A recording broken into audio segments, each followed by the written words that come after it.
আমরা যদি এলিগেশনের কপি না পাই তাহলে আমরা কিভাবে ডিফেন্ড করব? আসামি পক্ষের নিয়োজিত আইনজীবীগণ সুশৃঙ্খলভাবে ডিসিপ্লিনড ওয়েতে ওয়ান আফটার অ্যানাদার কথা বলতে পারবেন এবং আমরা সে আদেশও পেয়েছি।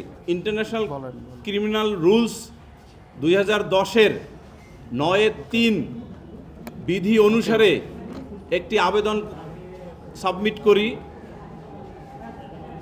এবং সেই আবেদনের সারবস্তু ছিল গ্রেপ্তারের সময় উক্ত এলিগেশনের কপি প্রদান করা হয়নি। উক্ত অধিকারের বলে এই আবেদনটি দেয়া হলে মাননীয় আদালত এবং বিজ্ঞ চিফ প্রসিকিউটরের অ্যাডমিশনে বা সম্মতিতে মাননীয় ট্রাইব্যুনাল মৌখিকভাবে বলে দিয়েছেন যে আদেশের এলিগেশনের কপি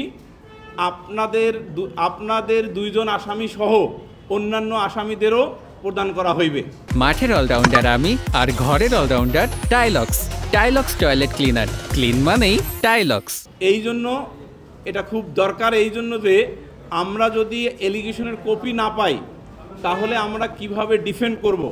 এই ডিফেন্ড করার জন্য আমাদের নির্দোষিতা প্রমাণের জন্য বিধি 9-3 অনুসারে এলিগেশনের যে কপি প্রদানের ব্যবস্থা ট্রাইব্যুনাল আইনে করা হয়েছে সেই আইনের অধীনে আমরা সেই আবেদনটা করেছিলাম এবং সেই আবেদনটি মঞ্জুর করেছেন মাননীয় tribunal. At the same time the tribunal has allowed on the basis of my oral submission to talk to the clients এবং সেটাও উনি মাননীয় ট্রাইব্যুনাল মঞ্জুর করেছেন যে হ্যাঁ, আসামি পক্ষের নিয়োজিত আইনজীবীগণ সুশৃঙ্খলভাবে ডিসিপ্লিনড ওয়েতে ওয়ান আফটার অ্যানাদার কথা বলতে পারবেন এবং আমরা সে আদেশও পেয়েছি। হ্যাঁ, এই আদেশটি আসলে সকলের জন্য প্রযোজ্য হইবে, যদিও আমরা দুজন আসামিদের পক্ষে এই আবেদনটা করেছি, কিন্তু it will be applicable for all the accuse. মামলার বিষয়ে নির্দেশনা যা দিয়েছেন এটা আসলে লয়ার্সের গোপনীয় বিষয়, এটা আসলে বলা যাবে না মিডিয়াতে।